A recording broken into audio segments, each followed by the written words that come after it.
SDN Cibabat Mandiri 2 yang terletak di Jalan Pesantren Cibabat, Kota Cimahi. Hari ini 17 April 2019 di lokasi sekolah dilaksanakan pemungutan suara. Dan hal yang membuat unik adalah di lokasi sekolah ini dilaksanakan pemungutan suara dan terdapat 4 KPPS yang langsung dilaksanakan serentak di satu titik, yaitu di SDN Mandiri 2 yang terletak di Jalan Pesantren Cibabat, Kota Cimahi. Di ruang kelas 1C digunakan sebagai lokasi TPS bernomor 104. Sedangkan kelas 1B dijadikan sebagai tempat untuk TPS 103.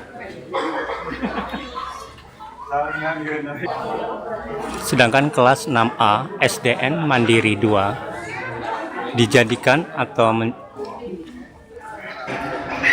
sedangkan kelas 6A dijadikan sebagai TPS dengan nomor 109.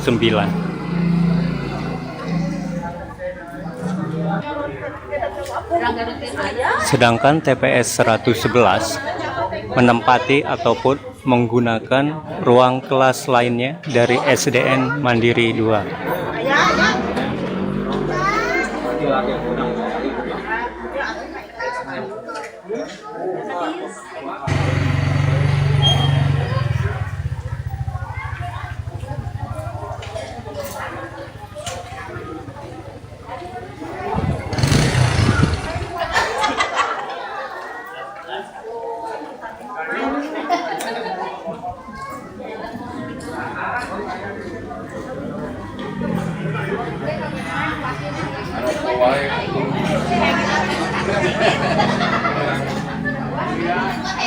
Bukan dia.